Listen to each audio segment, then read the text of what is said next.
Hunger doesn't warn you. It doesn't knock. It just walks in and takes everything: the oxygen, the will, the ability to think about anything else.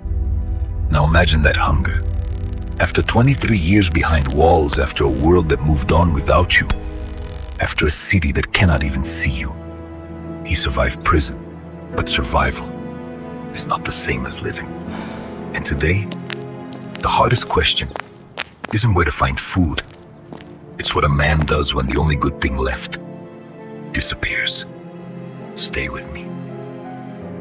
Tell me in the comments, or in the world you are watching from. Subscribe, and let's face this night together. Out here, a life saved one day doesn't mean it will be saved the next. Survival is a cycle with no rest days. The body doesn't care what you went through yesterday. It only knows one thing: now. And right now, there is no food, no water. Just a man with a worn backpack, a female dog trying to keep up with him, and a city that has already decided neither of them exist. His mind whispers, stop, rest. You've done enough. He ignores it.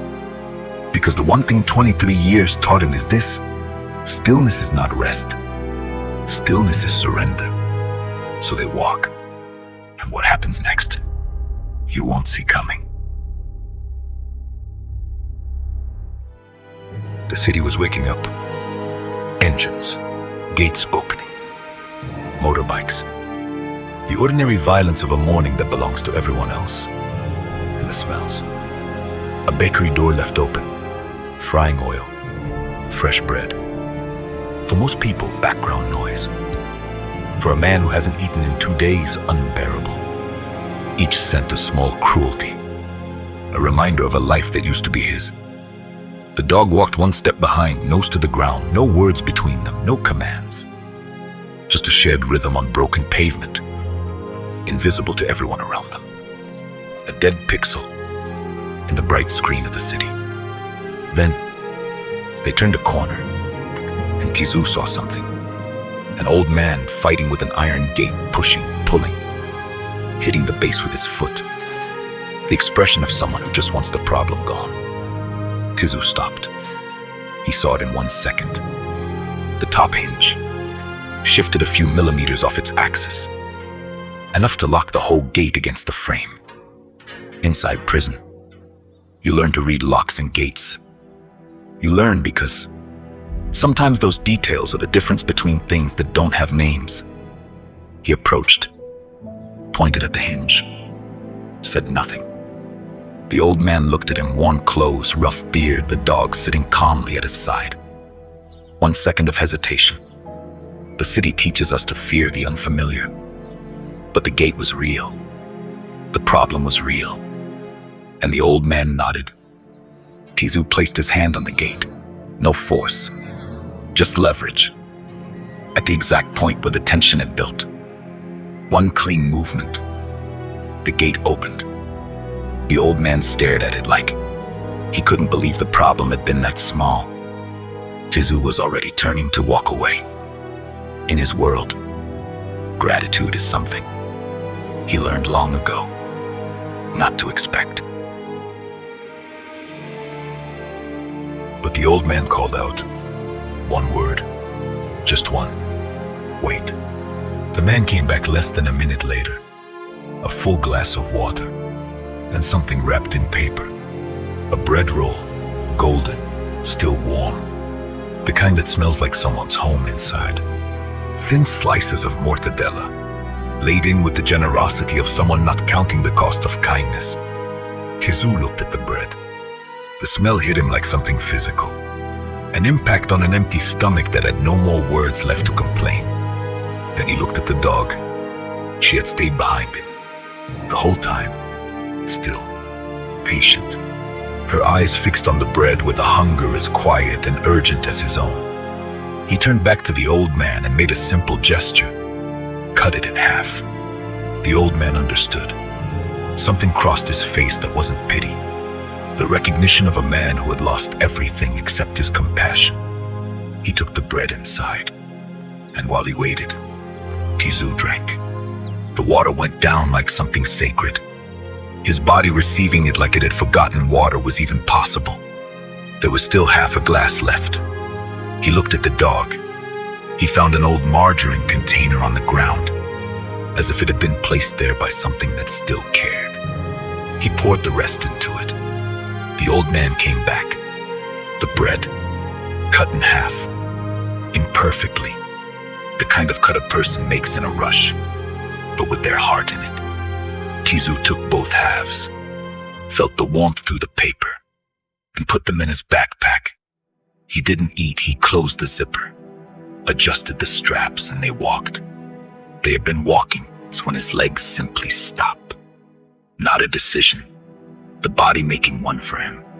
He grabbed the back of a bench, the world tilting slightly, the dry dizziness of someone who arrived at their limit without noticing. He sat, opened the backpack.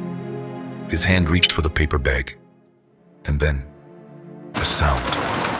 His body was on its feet before his mind caught up across the square. 2 cars, a small collision, 3 seconds of noise. Everyone looked. It's what humans do. Involuntary, collective. 3 seconds. He looked back down. The backpack was gone. He stood there staring at the empty space as if looking hard enough could undo it. The dog raised her head. She felt the change in his body before she understood it. The tension in his shoulders, the jaw closing shut. He didn't run, he walked, slow circles, the square, the surrounding streets, the next block. An inventory moving through his mind, a change of clothes, a piece of paper with some note, an old address. The kind of thing that means nothing to anyone else and everything to the person carrying it. And the bag, the 2 halves of the bread, the meal that hadn't happened yet. The city continued, pigeons, people walking past without looking. Because for the city, nothing had happened. The dog stopped. Her nose pointed at something specific. A metal bin at the corner of the next street. He looked where she pointed, a strap, nylon, worn, hanging over the edge. The backpack was there, crushed, discarded by someone who opened it, saw what was inside.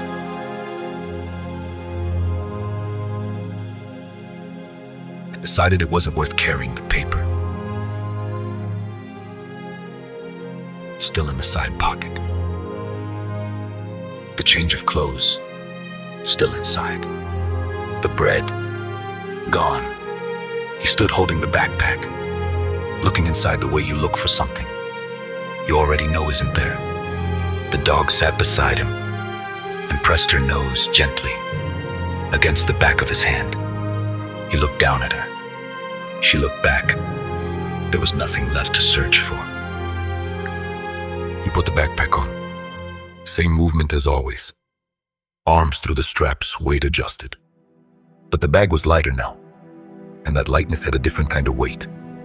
The weight of what was missing. He started walking back. The dog went with him. The streets were the same streets, but something had shifted in the light or in him. This was not sadness. Sadness requires surprise. And Tizú had learned long ago that the world rarely surprises when it comes to taking what should not be taken. How long? How long can a man keep walking? After the world has taken 23 years, given nothing back. And now, the only piece of bread he earned with his own hands today, no answer came. Only the next step, and the one after. Until one day, the next step becomes something else entirely. They reached the tree. As the sun fell on the other side of the city, the same ground, the same root to lean against, the dog lay down, confirming a memory. Tizú sat and watched her breathe. That breathing, the night before it had been a miracle. Now it was a certainty. The day had taken the bread, but it had not taken this. Not yet. I want to ask you something, and be honest.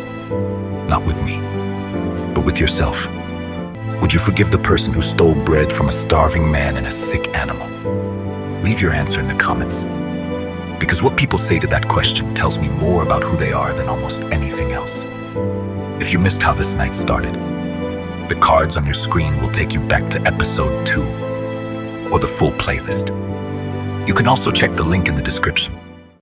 Click it, and don't let Tizu walk alone. Follow and turn on notifications, because in episode 4, Tizu is about to discover that hunger was never the worst of it, and it doesn't knock either. See you there.